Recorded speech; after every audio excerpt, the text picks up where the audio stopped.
In this video, I will show you how you can handle user logins.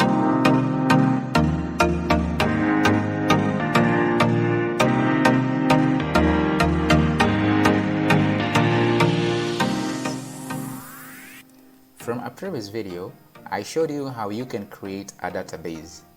We will make use of the database that we created from the previous video to store our new users' information. We will also learn how we can retrieve the information about that user from the database. I will start my Flask server and then quickly navigate to the URL that points to my application. At the moment, I have the home page and the login page. My home page contains static data and my login page contains a simple login form. I will try to log in and see what happens.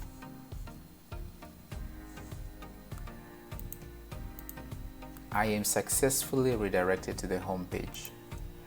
Two things to note: my flash message and the content of my home page. The flash message correctly notes that I have tried to log in, and you can see that it notes my name, but the contents of my home page is not updated. This means that our application at the moment cannot handle user logins. So we will learn how we can handle user logins each time a new user tries to register and if that user tries to re-log in into the application. It is recommended to not store a user's password. It is best to store the user's password as a representation of itself. What do I mean? First, let's navigate to the models module. We can see that we have a field here called password hash.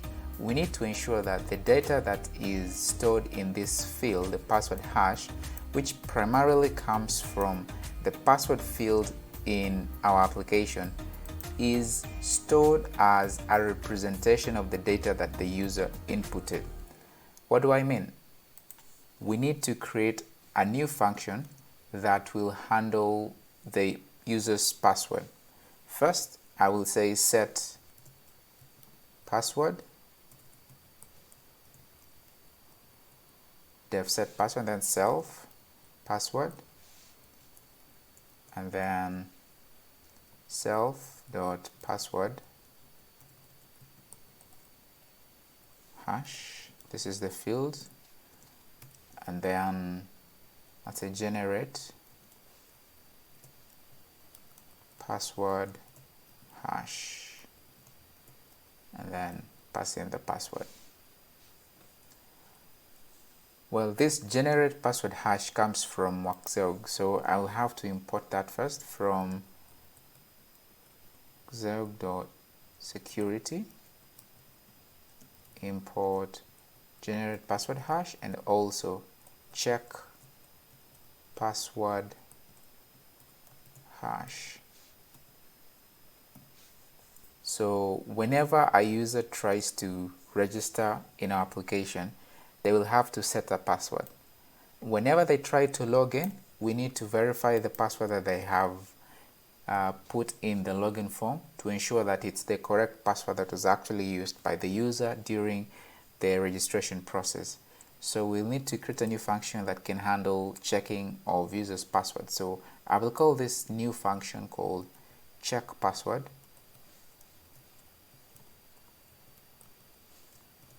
And I will say return check password hash, and then self dot password hash, comma, password.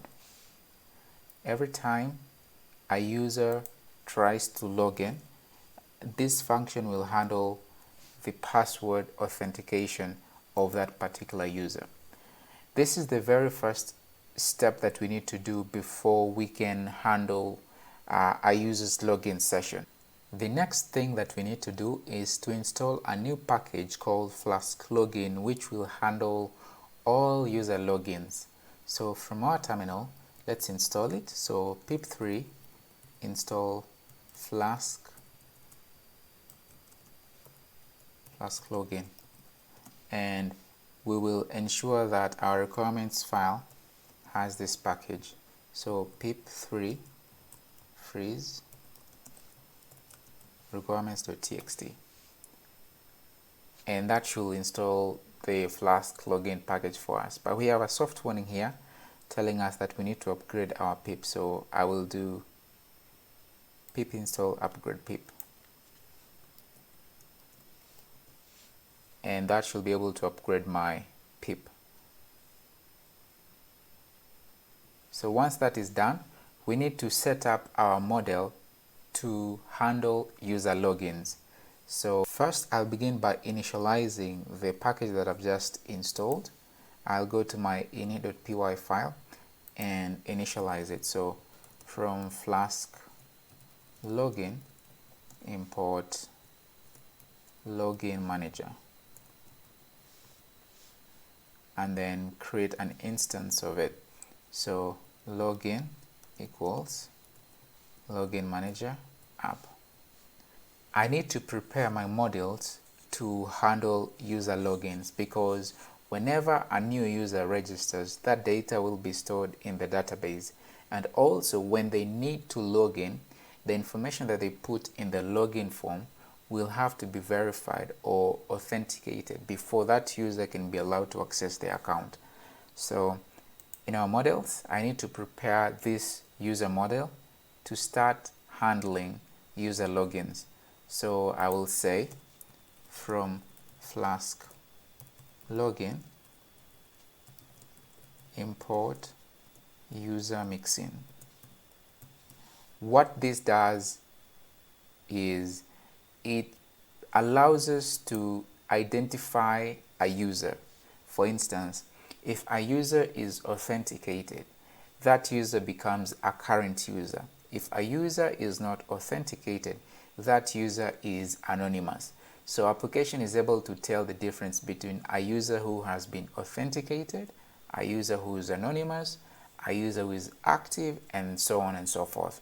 So I will pass that to my model. I will say user mixin, and then I will create a function that loads that user. So I will say at login dot user loader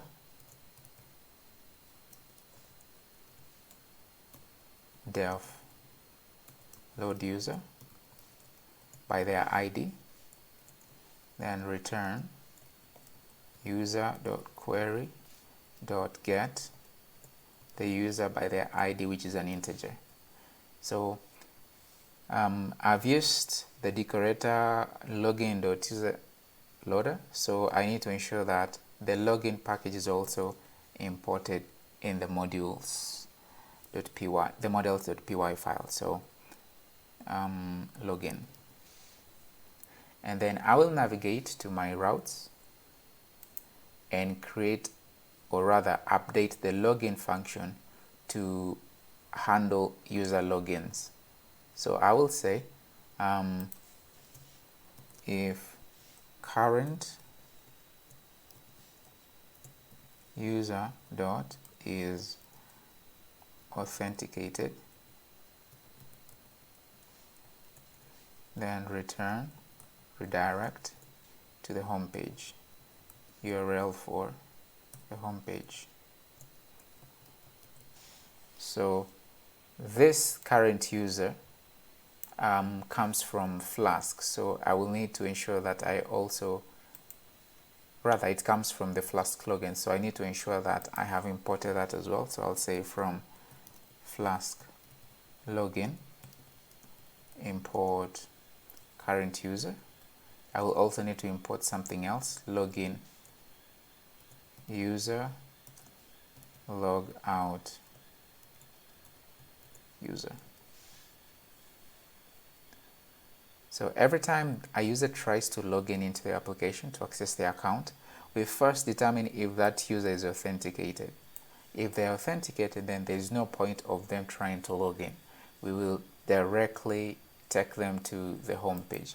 However, if that user is not logged in other words, that user is anonymous, then we need them to fill the login form.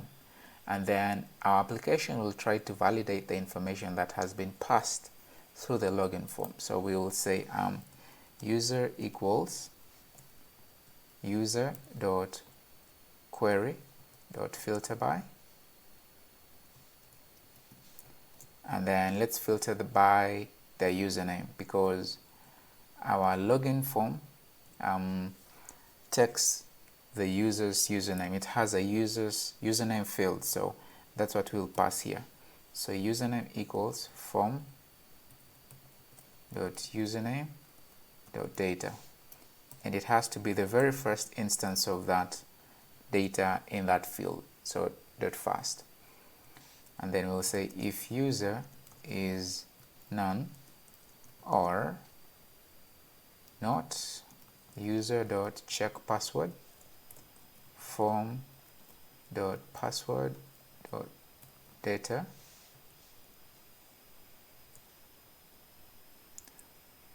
then we'll the flash message is already there, so there's no point of having to write it again. So we'll just ensure that it's properly indented. So what does this do?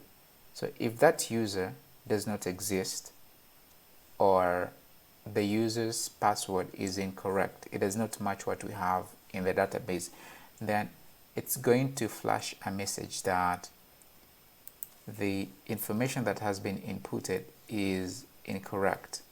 So I'll just modify my flash message and ensure that it says invalid username or password. Right, so once it has flashed that message, the user now knows that the data they've put in is incorrect. They'll need to be redirected to the login page. So I'll modify that as well and ensure that it's redirecting them back to the login page. Otherwise, if they are correctly identified or they are finally authenticated, then we are going to call the function login user and pass in the user instance, and then remember me equals remember me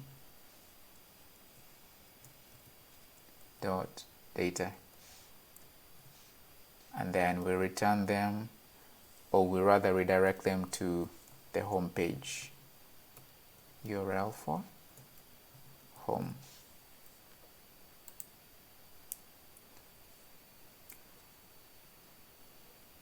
Okay, so we have created an instance of a user and we're getting that information from the database. This is to ensure that the information a user has put in the login form matches what we have in the database. So we first have to ensure that we have imported that model from the modules for the models package. So we'll say from app.models import user, and then we do a quick authentication to ensure that that user actually does exist, or the password they have put is correct. If none of that works, then we'll flash them a message and return them to the login form and ensure that they try it again. Otherwise, we'll log them in. We'll do form.password.data. So when we navigate back to our page and then you try to reload this page and run it again, try to put in some information in here.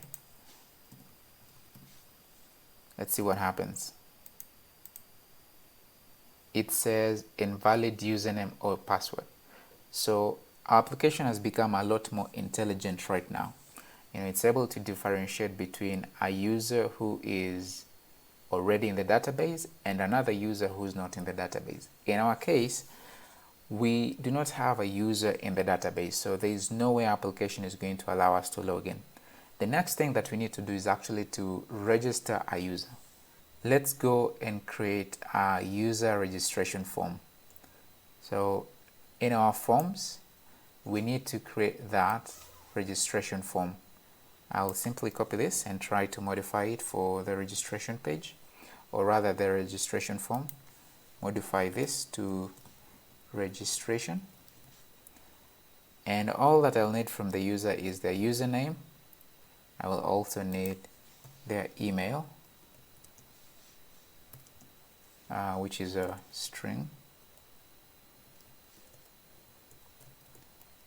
and then email,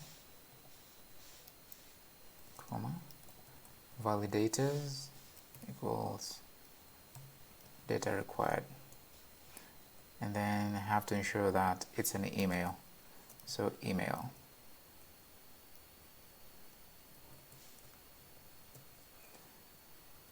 So I'll ensure that I import this. So I will say from wt_form.validators I need to also import email. So I will also need to ensure that this user confirms their password before their registration process is successful. So I'll create a new field called confirm password.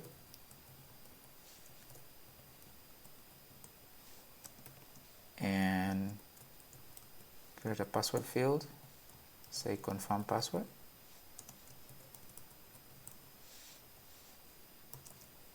Validators equals data required. Yeah, we need data for that. And then we also need to ensure that it's equal to the previous password field. So equal to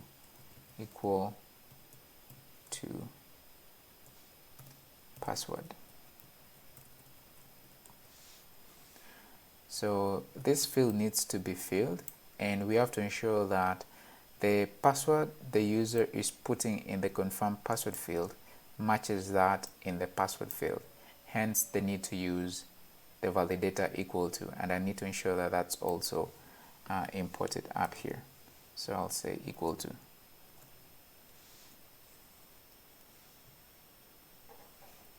And then this will be register.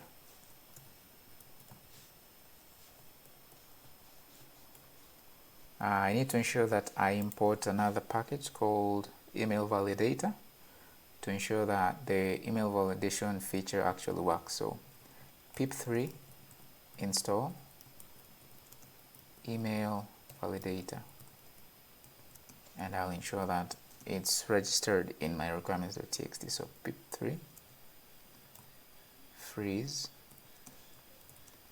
requirements.txt. Alright, so I need to go and create a template for the registration form. So I'll move into the template subfolder, so app, then templates, and then touch register.html.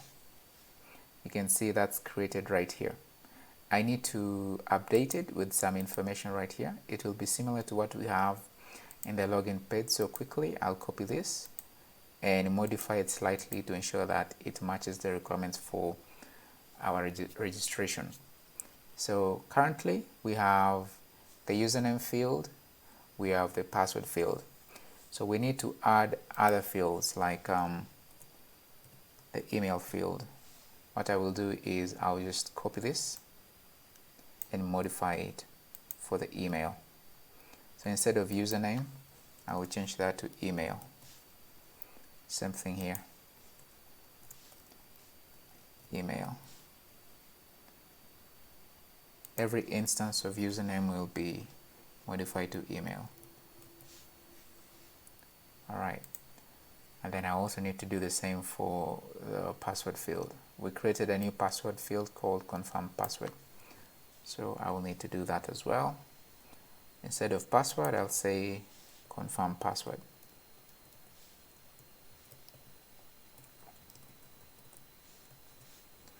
Alright, and then just ensure that that's the same. I'll do that here as well, and here. With that set up already, I will go to my routes and create a new route that will handle user registration. So I'll come and say at app.route register methods get oops, and post. Then def register,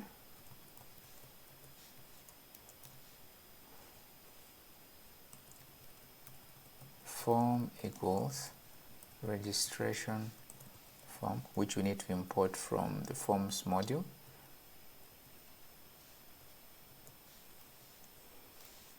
And then we need to render the template that handles or that displays the registration form. So return render template register.html. So I need to import the registration form from app.forms, then registration form. Also, I need to ensure that I initialize my form. Alright, so with that, I'm set. I can navigate back to my application and try to reload my page. So install email validator for email validation. I've already installed this. So I'll try to stop this and then run my Flask server again to see whether it will pick it up. When I reload it, it's fixed. So right now I have my login page and I have my home page. I will rename this route to register and see whether it works. And there we have it. We have our registration form. So now whenever a user tries to access or create an account in our application, they'll be able to do that because we have a registration form, and that data will go to the database. So I need to change this title to registration form, or rather registration. So I'll go back to register and modify that to register.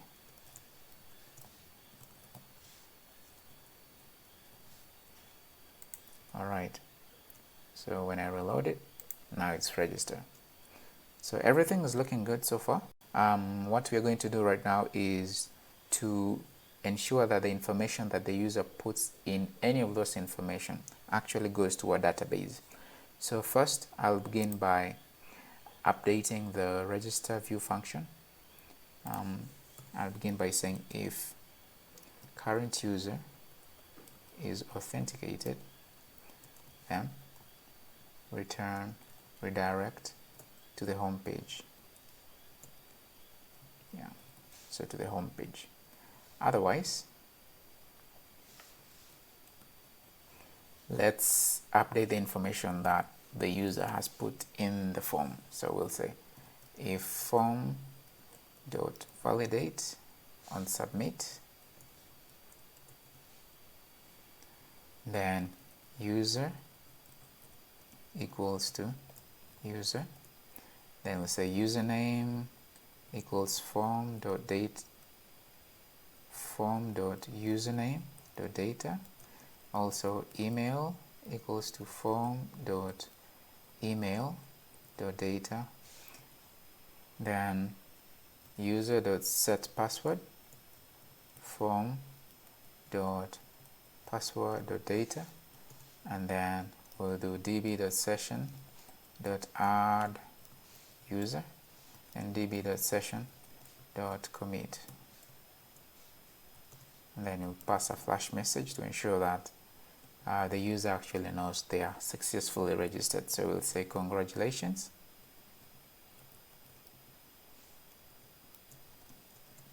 you have been successfully registered.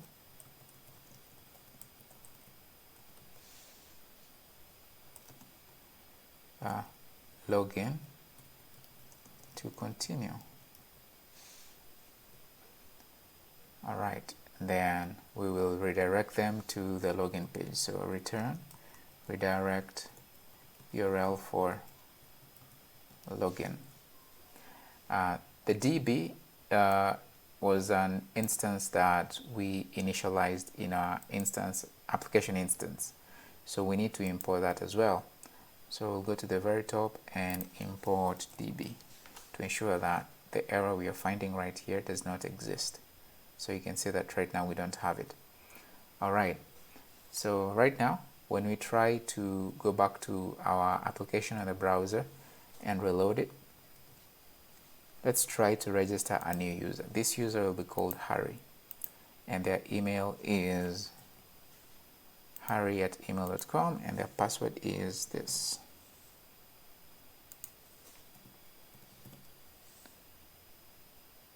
And then when we hit register, we are successfully redirected to the login page, and we have a beautiful flash message informing us of what we've done.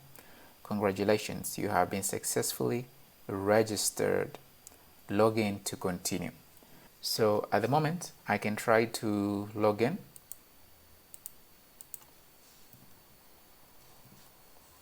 And let's see whether we will be redirected to the home page.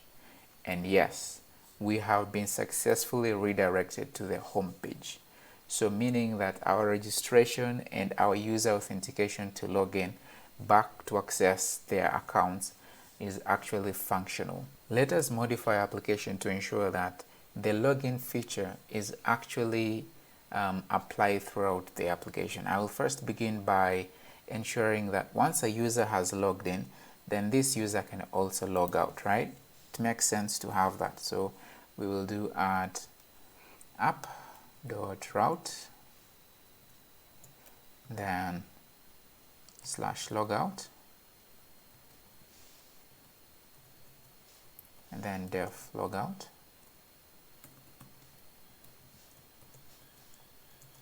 then logout user, then return redirect URL for login. Alright, so a user can register, a user can log in, and they can also log out. Let's ensure that the appropriate URLs are also provisioned in our templates. So we'll go to our base template.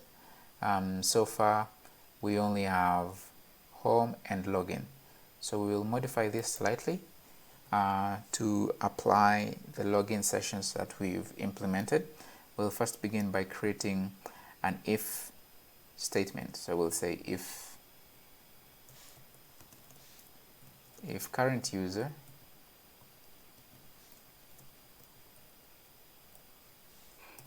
is anonymous, then we should provide them with a login page. Yeah, so we will have this right here. Alright, else if they are authenticated, then they should log out, right? Then log out, and then we end our if statement. So end if we navigate back to our application, reload our page one more time, we see that we have a logout button. So this means that our application is able to know that the user has been authenticated, and the next step they can do is actually to log out. So let's see what happens when they click log out. They are successfully redirected to the login page, meaning they have been logged out of their accounts in the application.